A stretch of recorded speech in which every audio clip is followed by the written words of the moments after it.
If we think about the way in which we raise our children and the way in which we educate our youth, any one of our children know more about fictional characters from movies, fictional characters from TV shows, fictional characters that were created by Hollywood in the Marvel universe, but these two universes that don't exist in real life.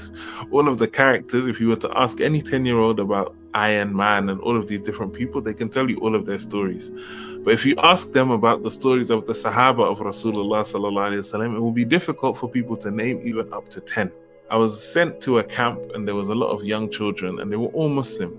Children who, mashallah, the girls that had reached puberty were all wearing hijab. Everybody was praying 5 times a day as part of the camp. Everybody knew that they were Muslim and they were proud to be Muslim. And we had a game or a challenge where me as the camp coordinator, you had to come to me and I have to give you a question in order for you to move to the next level. And so I decided to test people and I said to the people, the kids, there are 25 prophets mentioned in the Quran by name. Name me at least 15 of them in order to get to the next stage. But it was difficult, nearly impossible for around 100 children to name me 15 prophets mentioned by name in the Quran. But if I were to ask 15 YouTubers, I would get names. If I were to ask 15 singers, I would get names. If I were to ask 15 movie characters, I would get names. If I were to ask 15 DC characters or Marvel characters, I would get names. And so then this shows us that we've internalized narratives that are alien to the Quran and alien to the Sunnah, and these narratives inform our existence.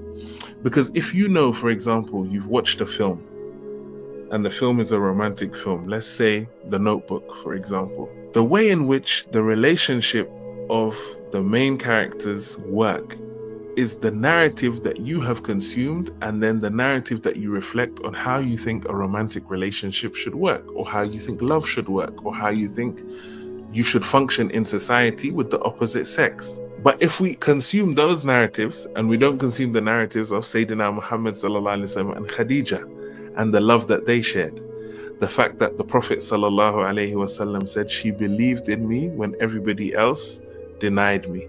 She supported me when everybody else cut me off, and I'll never find somebody better than her to replace her. The fact that the Prophet ﷺ and Khadija never had an argument. The fact that the Prophet ﷺ and Khadija, when he received the revelation, she became the first person to believe in him and confirm his prophethood and take him to Waraqa ibn Nawfal and spend from her wealth to support him, and the family life that they had and the way in which they raised their children, the way in which the Prophet ﷺ, for example, interacted with his stepchildren. In the Shama'il al-Tirmidhi, the Prophet ﷺ is being described in a hadith. One of his grandsons, Hassan or Hussein, I think it's Hussein, said, I went to my khal, my maternal uncle, Hind ibn Abi Hala, in order for him to wasif li Rasulullah, to describe the Prophet ﷺ for me, because he's somebody who was excellent in describing.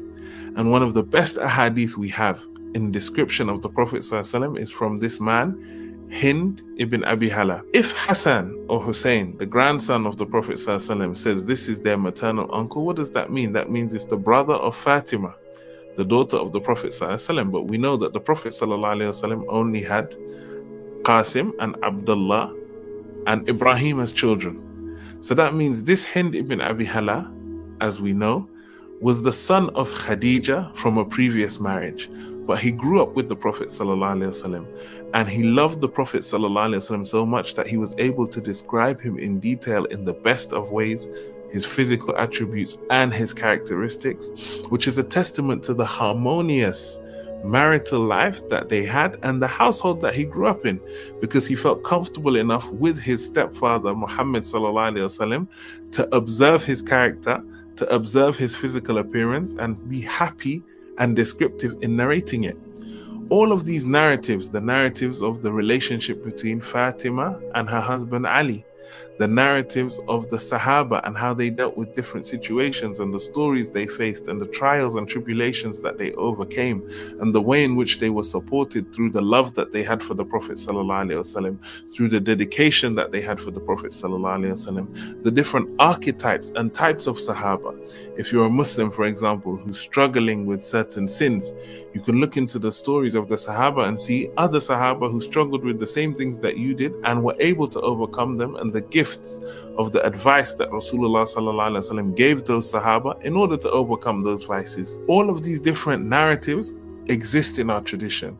They begin with the stories in the Quran, and then they go on to the stories of the Sahaba, and then they go on to the stories of the Salaf as-Salih, the first three generations, the Sahaba and the Tabi'een and the Tabi'een, and then the Khalaf, the people who inherited them and who came after them from amongst the righteous ulama and awliya of our ummah.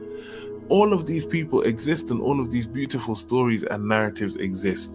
And it's important for us as Muslims to revive them, to explore them, to look into our history, to read the stories of the prophets in the Quran and take lessons from them.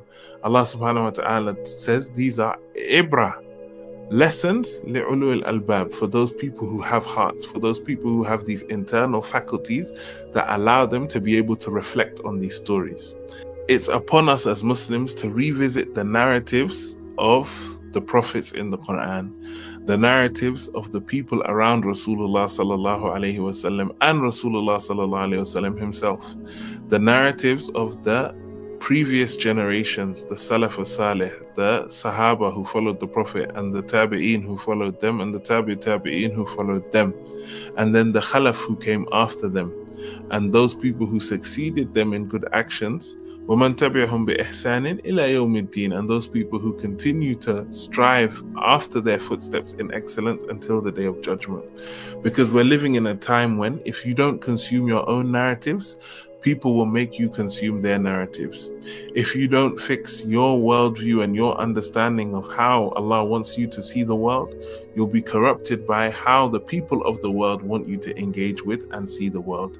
And for many of us as Muslims, we've spent so much time in secular education and in different forms of entertainment, in YouTube and in podcasts and in all of the different things that are being provided to us by people who are not connected to the legacy that Allah subhanahu wa ta'ala has given us through the Quran and the Sunnah, and we're being taken away from the guidance that was given to us by Allah subhanahu wa ta'ala.